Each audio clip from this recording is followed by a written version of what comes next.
যুবক বলল, আমি জীবনে যা দোয়া করেছি রব্বুল আলামিন আমার সব দোয়াগুলো কবুল করে নিয়েছেন। শুধুমাত্র একটা দোয়া আমার এখন পর্যন্ত রব্বুল আলামিন কবুল করে নাই।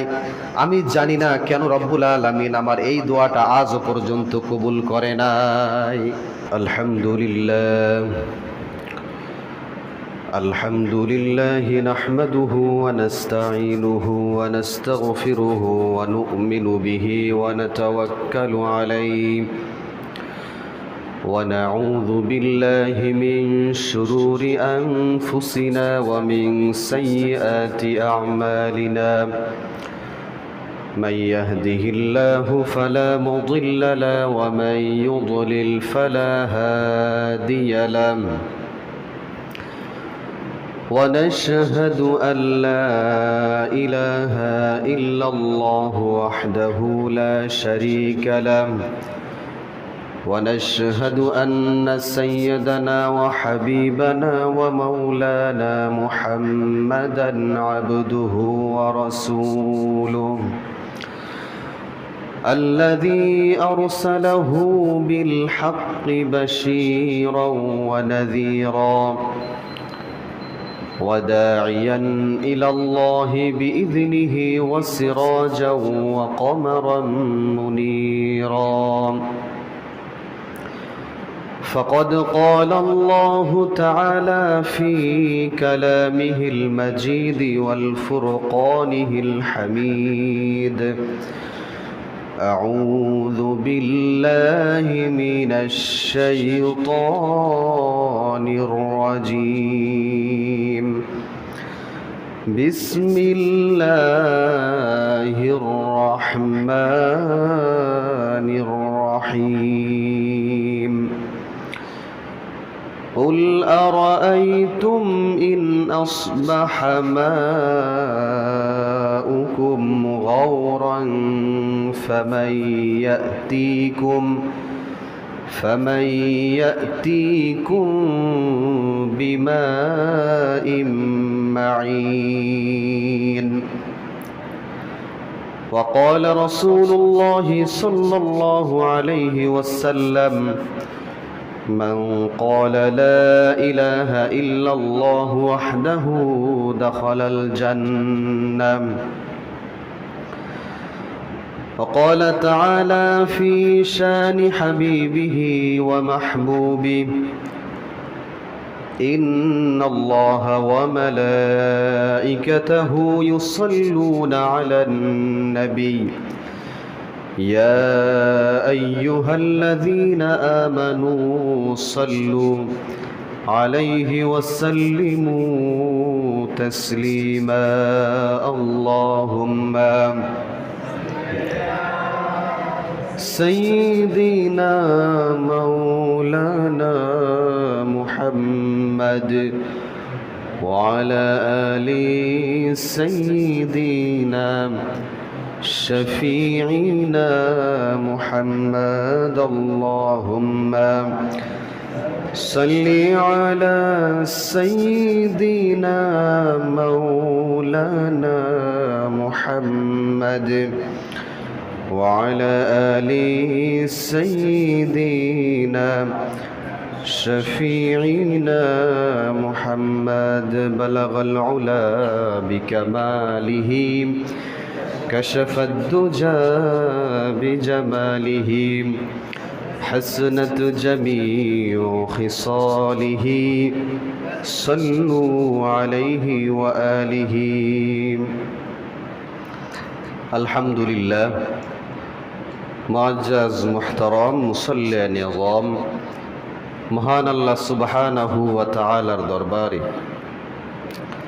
অসংখ্য অগণিত শুকরিয়া আদায় করি, যিনি আমাদেরকে অত্যন্ত ভালোবেসে মহব্বত করে পবিত্র সালাতুল জুমাতে সকলের আগেভাগে মসজিদে আসার বসার তৌফিক দান করলেন।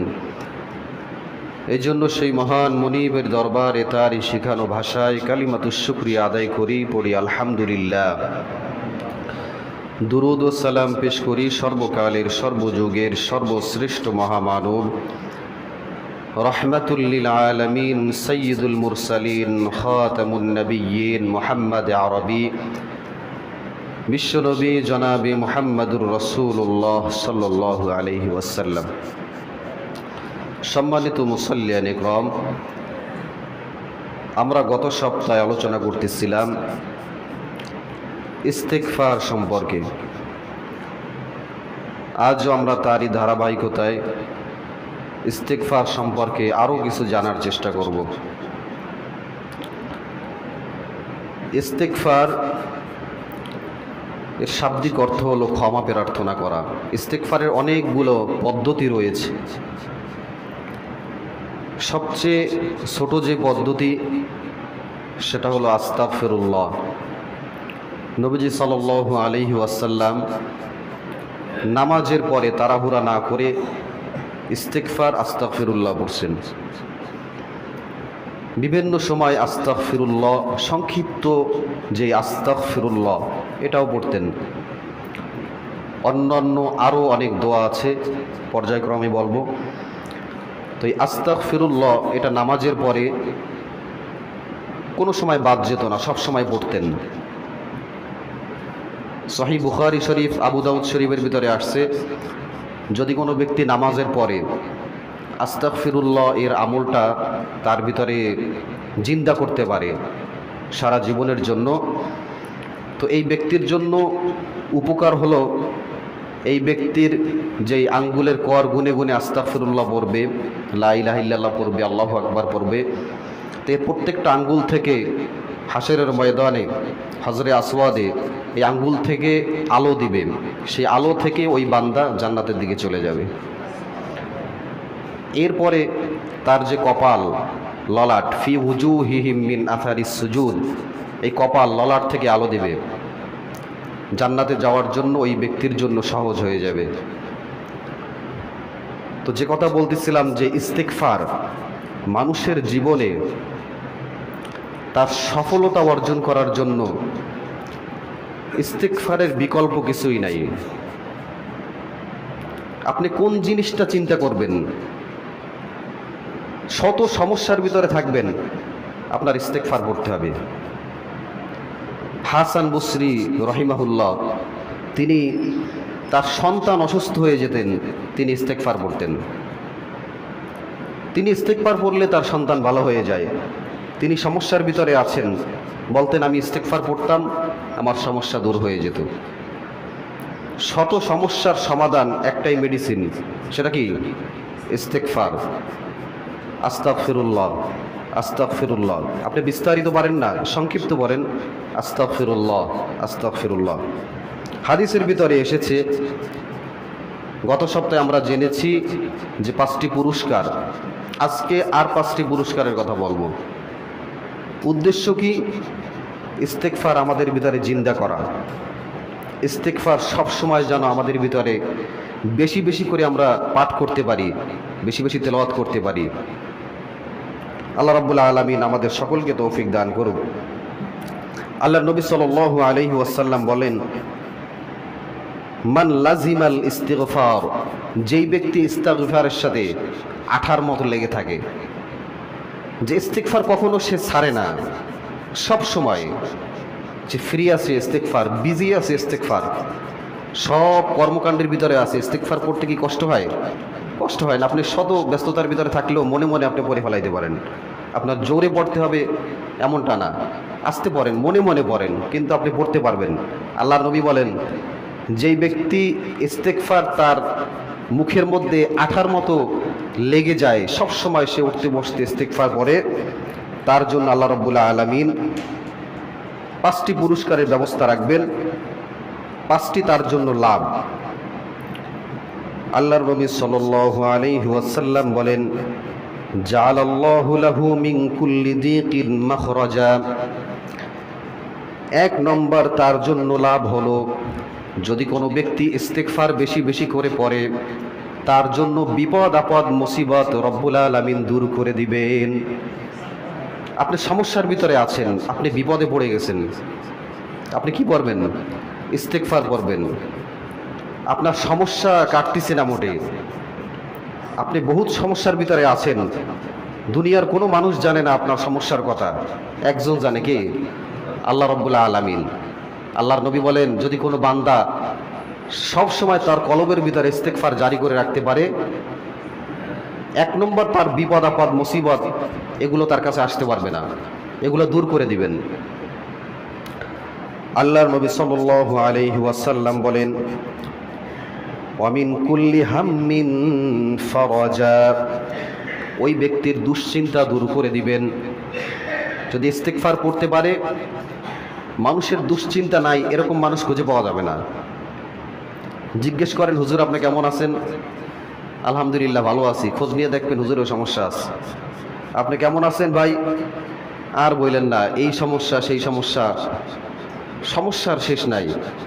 একটা ব্যবসা বাণিজ্য শুরু করতে যেয়ে সেটাও হলো না, মেয়েটার বিবাহ দিতে যেয়ে সেটাও হলো না, ছেলেটার বিবাহ পাত্রী খুঁজতেছি অনেক দিন ধরে, বিবাহ দিতে পারতেছি না, মেয়েটার বিবাহ পাত্র খুঁজে পাচ্ছি না। টেনশনের শেষ নাই, দুশ্চিন্তার শেষ নাই মানুষের ভিতরে। প্রত্যেকটা মানুষের ভিতর দুশ্চিন্তা রয়েছে।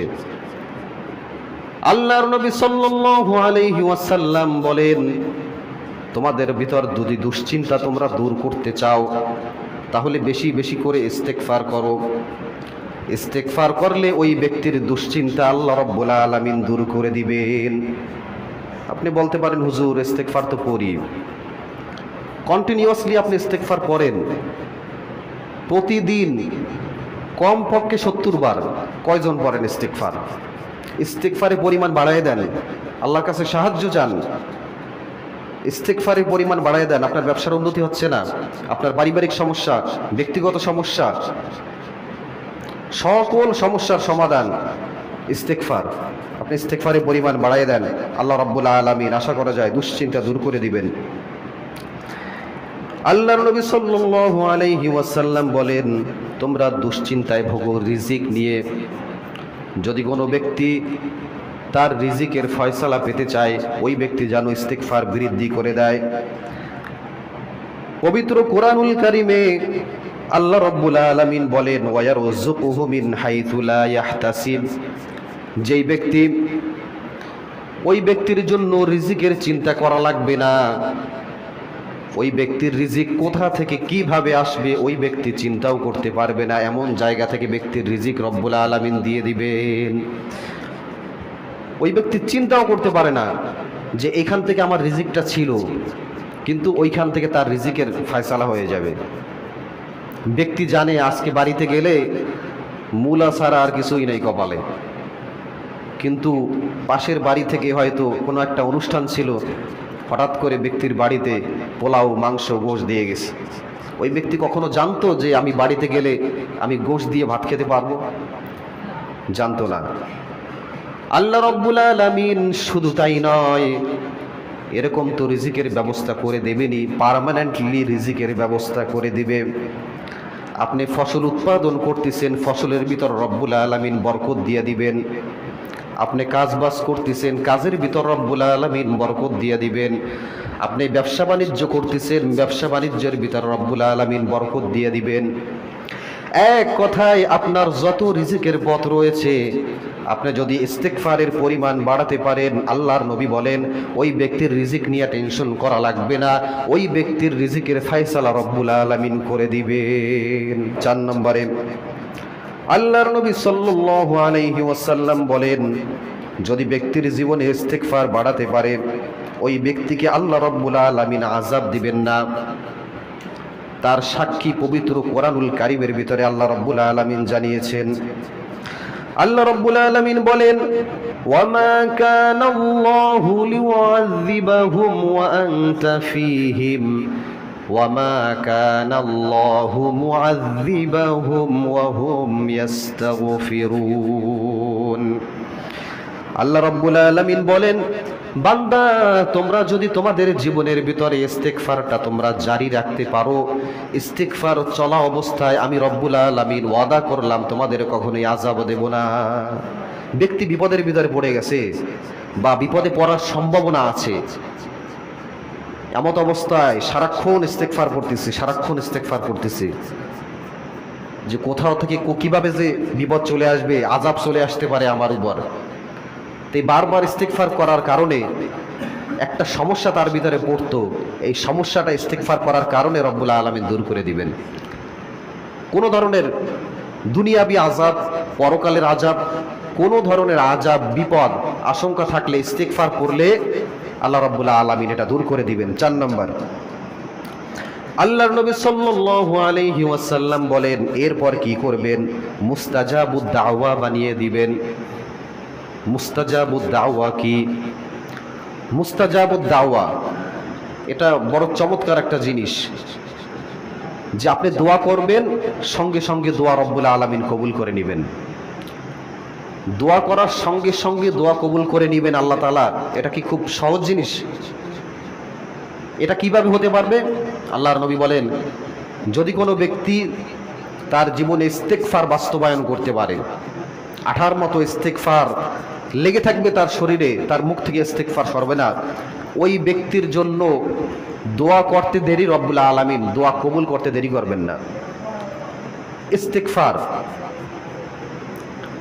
ইমাম আহমদ ইবনে হাম্বল, হাম্বলি মাযহাবের প্রতিষ্ঠাতা ইমাম, 4 জন ইমামের প্র্যাকটিস আমরা করি, কেউ না কেউ করে। ইমাম আবু হানিফা, ইমাম শাফিঈ, ইমাম মালিক, ইমাম আহমদ ইবনে হাম্বল। তাই ইমাম আহমদ ইবনে হাম্বল ইনি তার জীবদ্দশায় হাদিস সংগ্রহ করার জন্য বিভিন্ন দেশে সফর করতেন।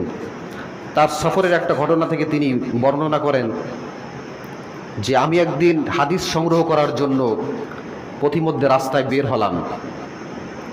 তিনি এত বড় মুহাদ্দিসুদ দাহর ছিলেন যে তার একক হাদিসের গ্রন্থ মুসনাদে আহমদ ইবনে হাম্বল, এই হাদিসটার ভিতর 40,000-এর বেশি কম্বাইনেশন রয়েছে হাদিসের। তো তিনি একদিন রাস্তা থেকে এরকম হেঁটে যাচ্ছিলেন হাদিস সংগ্রহ করার জন্য। যেতে যেতে একটা মসজিদে সালাত আদায় করলেন, ঈশার নামাজ পড়ে কিছু সময় বসে রইলেন। এরপরে মসজিদের যেই খাদেম ছিল উনি বলতেছে যে এখানে তো থাকা যাবে না রাত্রে, আপনি মসজিদ থেকে বিদায় নিয়ে চলে যান। ইমাম আহমদ বিন হাম্বল তিনি বললেন যে আমি এই মসজিদে ঈশার নামাজ পড়েছি, আমি তো ফজরের নামাজেরও মুসল্লি, আমি ফজর নামাজটা পড়ে তারপর এখান থেকে যাই। ব্যক্তি বলল না, মসজিদে থাকা যাবে না, আপনি মসজিদ থেকে বিদায় নিয়ে চলে যান। মসজিদের ওই ব্যক্তি বুঝতে পারে নাই, মসজিদের খাদেম বুঝতে পারে নাই যে এই ব্যক্তি হলো মুহাদ্দিসুদ দাহর, একজন বিখ্যাত আলেম। যখন মসজিদ থেকে তাকে বের করে দিলেন, মসজিদ থেকে বেরিয়ে খুঁজতে লাগলেন কোথায় আশ্রয় নেওয়া যায়। ইমাম আহমদ তিনি খুঁজতে খুঁজতে রাস্তা থেকে হেঁটে যেতে যেতে একটা রুটির দোকানের পাশে একজন যুবক দেখতেছে রুটি বানাইতেছেন। ওই যুবকের পাশে যেয়ে বললেন, ইয়া শাবুল খব্বাস, এই যুবক রুটির দোকানদার, আমি তোমার পাশে বসে কিছু সময় যদি আগুন পোয়াই আর রাত্রি যাপন করি, তোমার কি কোনো অসুবিধা হবে? যুবক বলল, না, ইয়া মারহাবান বি, কোনো সমস্যা নাই, খোশাম্বি, এটা তো খুব সুসংবাদ আমার জন্য, আনন্দের সংবাদ, কোনো সমস্যা নাই, আপনি এখানে আগুন পোয়ান। ইমাম আহমদ বিন হাম্বল তিনি ওই যুবকের দোকানের পাশে রাত্রি যাপন করতে লাগলেন, আগুন পোহাতে লাগলেন শীতের সিজনে। ইমাম আহমদ বিন হাম্বল তিনি একটা জিনিস লক্ষ্য করলেন, কিছুক্ষণ পরে ওই যুবক দেখতেছে রুটি বানাইতেছেন আর পড়তেছেন আস্তাগফিরুল্লাহ, আস্তাগফিরুল্লাহ, আস্তাগফিরুল্লাহ। ওই যুবক রুটি বানায় আর বলে আস্তাগফিরুল্লাহ, ওই যুবক রুটি মানুষের হাতে তুলে দেয়, বলে আস্তাগফিরুল্লাহ, ওই যুবকের কাছে মানুষ টাকা দেয়, বক্সের ভিতরে রাখে আর বলে আস্তাগফিরুল্লাহ। ইমাম আহমদ বিন হাম্বল তিনি অবাক হয়ে গেলেন। যুবককে জিজ্ঞেস করা হলো, যুবক তুমি আস্তাগফিরুল্লাহ এটা তুমি কার কাছ থেকে শিখেছো, বা তুমি কেন এটা পড়ো? ওই যুবক জবাবে বলল, আমি আস্তাগফিরুল্লাহ এটা আমি আমার জীবনের ভিতরে বাস্তবায়ন করেছি, আমি মুস্তাজাবুদ দাওয়া হয়ে গিয়েছি। আমার জীবনে এই ইস্তিগফার বাস্তবায়ন করার কারণে আমি মুস্তাজাবুদ দাওয়া হয়ে গিয়েছি। ইমাম আহমদ বিন হাম্বল বললেন, তুমি মুস্তাজাবুদ দাওয়া, আনতা মুস্তাজাবুদ দাওয়া? যুবক বলল, নাম আনা মুস্তাজাবুদ দাওয়া, ইমাম আহমদ বিন হাম্বলের কৌতূহল অনেক বৃদ্ধি পেল। যুবক রুটির দোকানদার, এই মুস্তাজাবুদ দাওয়া, কয় হ্যাঁ আমি মুস্তাজাবুদ দাওয়া, আমি দোয়া করলে আল্লাহ রাব্বুল আলামিন সঙ্গে সঙ্গে আমার দোয়া কবুল করে নেন। সুবহানাল্লাহ। যুবক বলল, আমি জীবনে যা দোয়া করেছি রব্বুল আলামিন আমার সব দোয়াগুলো কবুল করে নিয়েছেন, শুধুমাত্র একটা দোয়া আমার এখন পর্যন্ত রব্বুল আলামিন কবুল করে নাই। আমি জানি না কেন রব্বুল আলামিন আমার এই দোয়াটা আজও পর্যন্ত কবুল করে নাই। ইমাম আহমদের কৌতূহল আরো বৃদ্ধি পেল যে তোমার সব দোয়া কবুল করে নিয়েছেন, একটা দোয়া কবুল করে নাই, কি দোয়া তোমার সেটা কবুল করে নাই বলো। যুবক বলল, আমি আমার জীবনের সব দোয়া কবুল করেছি, রব্বুল আলামিন কবুল করে নিয়েছেন, একটা দোয়া কবুল করে নাই, সেটা হলো আমি চেয়েছি আল্লাহ রব্বুল আলামিনের কাছে, অনেকবার দোয়া করেছি রব্বুল আলামিন এই যুগের শ্রেষ্ঠ মুহাদ্দিসুদ্দাহর যিনি, এই যুগের শ্রেষ্ঠ মুহাদ্দিস যিনি, তার সঙ্গে আমার তুমি দেখার ব্যবস্থা করে দাও, তার সাথে আমার দেখা করার ব্যবস্থা করে দাও, তাকে আমি স্বচক্ষে দেখতে চাই, যুগের শ্রেষ্ঠ মুহাদ্দিস তাকে আমি দেখতে চাই। রব্বুল আলামিন কেন যে আমার এই দোয়াটা এখন পর্যন্ত কবুল করে নাই আমি জানি না। ইমাম আহমদ বিন হাম্বল তিনি নিজেকে ধরে রাখতে পারে নাই, তিনি চিন্তা করতে লাগলেন যে কি যুবক কাকে খোঁজ দিছে। ইমাম আহমদ বিন হাম্বল বললেন, যুবক তোমার ইমাম আহমদ বিন হাম্বলের দরজার কাছে তোমার যাওয়া লাগবে না, ইমাম আহমদ বিন হাম্বল স্বয়ং নিজে তোমার দরবারে এসে দেখা দিয়েছে। সুবহানাল্লাহ। যে তোমার ইমাম আহমদ বিন হাম্বলকে খোঁজার জন্য যাওয়া লাগবে না, আজ ইমাম আহমদ বিন হাম্বল তোমার কাছে এসেছে। যুবক অত্যন্ত খুশি হয়ে গেলেন, যুবক নিজেকে ধরে রাখতে পারে না, চোখের পানি দরদর করে ছেড়ে দিলেন, ইমাম আহমদ বিন হাম্বলকে জড়িয়ে ধরে তাকে চুমা এঁকে দিলেন এবং বললেন যে আমার জীবনের কোনো চাওয়া পাওয়া রব্বুল আলামিন আজ বাকি রাখেন নাই, আমার একটাই চাওয়া বাকি ছিল, সেটা হলো আপনার সাথে দেখা করা, রব্বুল আলামিন আজ আমার এই চাওয়াটাও কবুল করে নিয়েছেন শুধুমাত্র ইস্তিগফারের কারণে।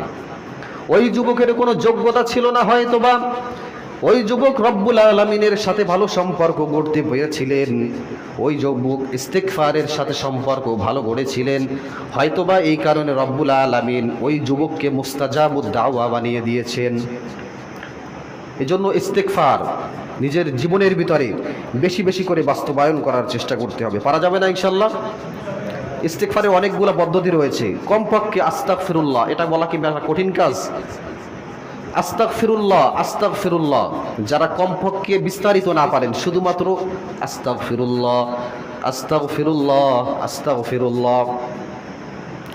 ইস্তিগফারে আরো একটা পদ্ধতি রয়েছে, আস্তাগফিরুল্লাহাল্লাযী লা ইলাহা ইল্লা হুয়াল হাইয়ুল কাইয়্যুম ওয়া আতুবু ইলাইহি লা হাওলা ওয়ালা কুওয়াতা ইল্লা বিল্লাহিল আলিয়্যুল আযীম। আল্লাহর নবী সাল্লাল্লাহু আলাইহি ওয়াসাল্লাম বলেন, কোন ব্যক্তি যদি যুদ্ধে যায়, যুদ্ধে থেকে ফিরে আসা এটা তার জন্য কবিরা গুনাহ, কিন্তু ওই ব্যক্তি যুদ্ধে থেকে ফিরে আসার পরে তারপরে যদি পড়ে আস্তাগফিরুল্লাহাল্লাযী লা ইলাহা ইল্লা হুয়াল হাইয়ুল কাইয়্যুম, এই ইস্তিগফার পড়ে ওই ব্যক্তিকে রব্বুল আলামিন এই কবিরা গুনাহ থেকেও মাফ করে দেন।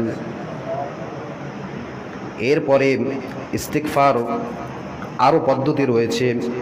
আবু বকর রাদিয়াল্লাহু তাআলা আনহু আল্লাহর নবী সাল্লাল্লাহু আলাইহি ওয়াসাল্লামকে বললেন, ইয়া রাসূলুল্লাহ আমাকে নামাজের ভিতরে একটা ইস্তিগফার শিখিয়ে দিন, যেটা আমি নামাজের ভিতরে পড়তে পারি।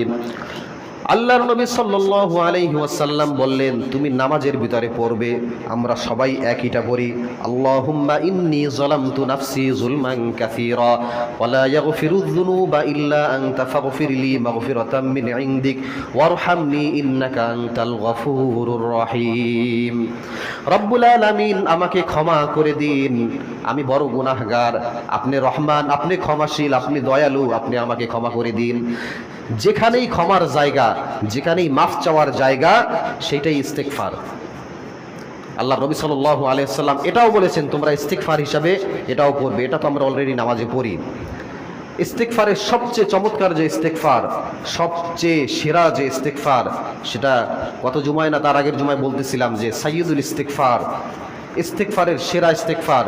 সহিহ বুখারীর বর্ণনা, আল্লাহর নবী সাল্লাল্লাহু আলাইহি ওয়াসাল্লাম বলছেন যে এই ইস্তেগফার যদি তোমরা তোমাদের জীবনে বাস্তবায়ন করতে পারো, আল্লাহুম্মা আনতা রাব্বি লা ইলাহা ইল্লা আনতা খালাকতানি ওয়া আনা আবদুকা ওয়া আনা আলা আহদিক, এরকম লম্বা একটা ইস্তেগফার রয়েছে।